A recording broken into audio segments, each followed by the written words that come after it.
Bom dia, meus alunos do quarto ano. Vamos dar início a mais uma aula de história, né? Hoje nós vamos fazer a correção das páginas finais do módulo 1 do conteúdo de história e vamos dar início, né, ao nosso módulo 2 com um novo conteúdo, tá certo? Eu pedi para que vocês fizessem em casa, semana passada, as páginas 265 e 266, né? Que é aquela parte final, onde a gente faz como se fosse um resumo de tudo que a gente viu, né? Vamos agora corrigir, que é para a gente poder dar início ao nosso módulo 2, tá bom? Então vamos lá, página 265, tá bom? Observe os objetos retratados abaixo e faça as atividades. Aqui a gente tem aqui potes de cerâmicas, ó, né? Nós temos aqui potes cerâmicos usados pelos indígenas para guardar os alimentos. Por que podemos considerar os objetos acima uma fonte histórica? Por quê? Por que esses dois objetos aqui, eles são considerados uma fonte histórica? Por quê? Por quê? Porque ele nos dá informações sobre o modo de vida dos indígenas. Né? Eles, tanto no presente, né, quanto no passado. Então, eles nos dão informações sobre o modo de vida dos indígenas. Por isso que é uma fonte histórica, tá certo? Então, você vai colocar aqui, ó. Primeira questão, letra A, certo? Primeira questão, letra A. Ele nos dá informação sobre o modo de vida dos indígenas.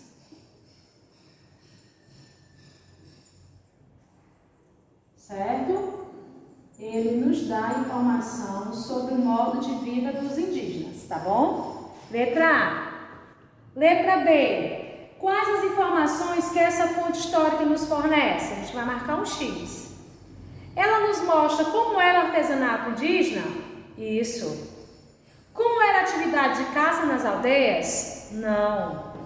Ela mostra como os indígenas guardavam seus alimentos? Isso. Então, na letra B, você vai marcar o primeiro e o último quadrinho. Primeiro e último quadrinho, tá certo? Vamos para a página 266. Na página 266 diz o seguinte: observe as fotografias e escreva um pequeno texto sobre cada uma delas. Comente, por exemplo, o povo indígena que foi retratado, que atividades estão realizando, sua importância para a sobrevivência do grupo e etc. Certo? Então, nessa página 266 aí, ela é uma atividade também que é bem pessoal. Você observa a imagem e você escreve pequena observação que você teve sobre essa imagem. Na primeira imagem tem os indígenas aí, o que é que eles estão fazendo, né? Os indígenas estão pescando, né? Então você coloca que os indígenas estão pescando, né? Tirando sua sobrevivência através da pesca. No outro, os indígenas estão aonde? Estão fazendo o quê? Trabalhando na roça, né? Estão colhendo mandioca, essa atividade aí eles estão procurando alimentação saudável, não é? Na outra, espera-se que o quê? Dizendo o quê? Que as crianças estão ajudando, né? A criança, a menina está ajudando a mãe, né? A fazer algumas atividades de artesanato, tá certo? Então, essas atividades, essas questões aí, você observa a imagem e você coloca a sua resposta pessoal. Tá certo? Então, de cada imagem você coloca um pouquinho do que você está vendo retratado na imagem. Tá certo? Pronto. Nós agora vamos dar início ao nosso módulo 2. Tá certo? O nosso módulo 2, na página 240, certo? Pronto. Na página 240, primeiro vamos ver aqui essa página 239, ó. O Brasil Rural. Né? Olha só. O Brasil Rural. Que bela imagem que você está vendo aqui, né? Onde ele diz assim, ó: no espaço rural, as terras são utilizadas para o cultivo agrícola, para a criação de animais, e também como local de moradia e sustento de muitas pessoas. O espaço rural no Brasil passou por várias transformações ao longo dos anos, que alteraram constantemente suas paisagens. Olha aqui, quando você observa aqui, ó, que atividade econômica está sendo realizada aqui? Qual é? Olha só, essa atividade aqui, ela é importante para as pessoas que vivem nessa comunidade? Por que será que é importante esse tipo de atividade? Não é? Então a gente percebe que, querendo ou não, essa atividade aqui, ó, a agricultura, né, o cultivo, né, a colheita, ela é de suma importância para muitas pessoas aqui no Brasil. Verdade? A gente passa para a página 240, a vida rural no Brasil. Né? Quando a gente fala em vida rural, a gente já lembra do campo, né? Plantação, de animais, tá bom? Então, olha só, aqui ó, a vida rural no Brasil, a gente tem até essa imagem aqui. Diz assim, ó, os municípios brasileiros são formados em grande parte por espaços rurais e urbanos.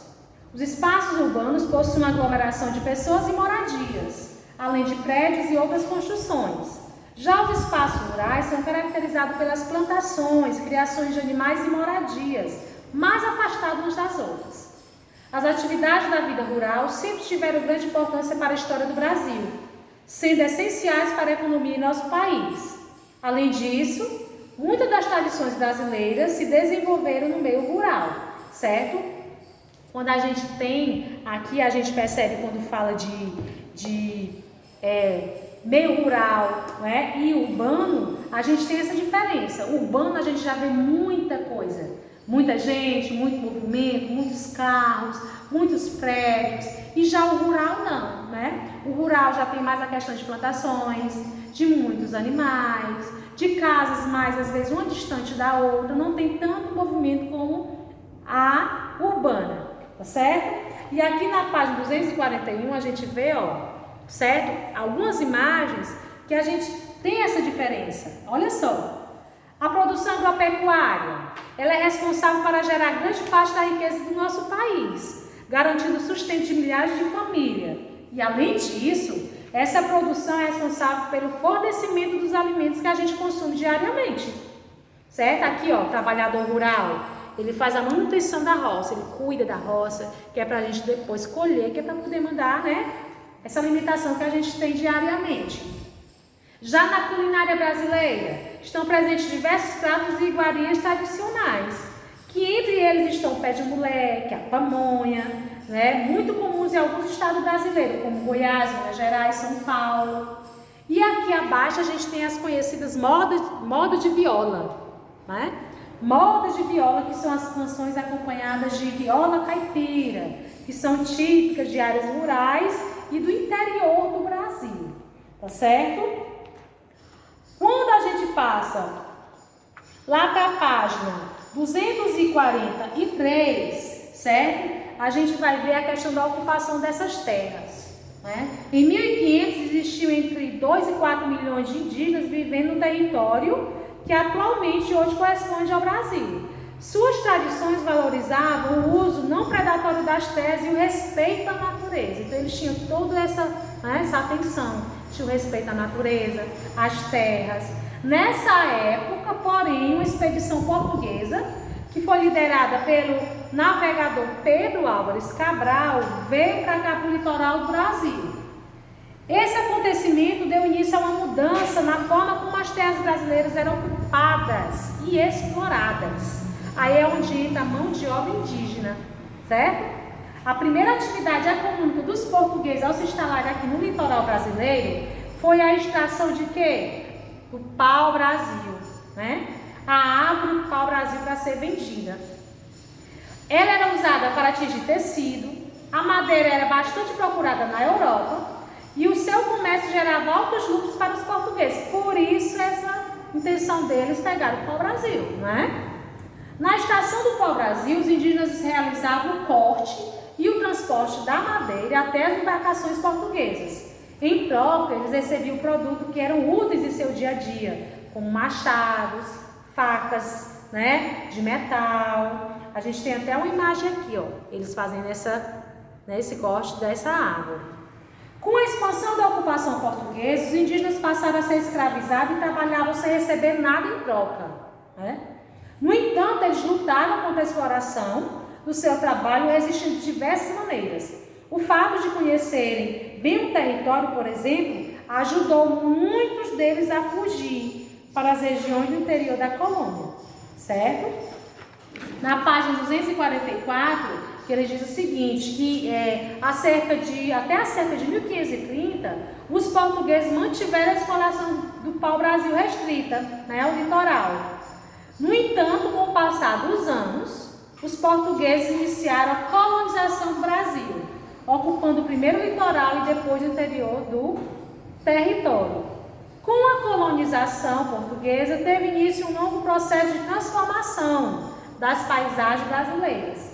A região da Mata Atlântica, por exemplo, foi uma das mais afetadas, certo? Aí ele fala assim, que para impulsionar a colonização em 1534, a coroa portuguesa dividiu o território brasileiro em 15 lotes, chamados de capitanias hereditárias. Esses lotes foram entregues a nobres e comerciantes portugueses, conhecidos como donatários, que assumiram a tarefa de povoar o território e fazê-lo produzir. Então aqui, desse mapa aqui, ele nos dá uma informação, certo? Qual será a informação fornecida por esse mapa aí? Ele nos fornece o quê? A informação, pessoal, sobre a extensão da Mata Atlântica em 1500, certo? E as áreas remanescentes em 2014, olha só, certo? Então, segundo o mapa, por que essa paisagem brasileira aí foi transformada? Segundo o mapa, ela foi transformada porque grande parte das regiões onde havia vegetação Mata Atlântica foi desmatada, certo? Por isso que ele colocou esse mapa aí, tá certo? Então isso aconteceu, tá bom? Nessa parte aí da questão da colonização dos portugueses, onde pegaram os indígenas, né, que era para poder explorar a árvore do pau-brasil, né, fazendo com que os indígenas trabalhassem para ele, certo? Em troca de algumas coisas que para os indígenas não eram tão importantes, né? Mas que para ele o principal era o lucro que eles iriam ter com essa árvore, né? Do pau-brasil. E vocês em casa, vocês vão fazer a página 242 e a página 245, certo? Página 242 e a página 245. E na próxima aula a gente já vê, certo, a correção dessas questões, tá certo? Beijos, fique com Deus e tudo de bom.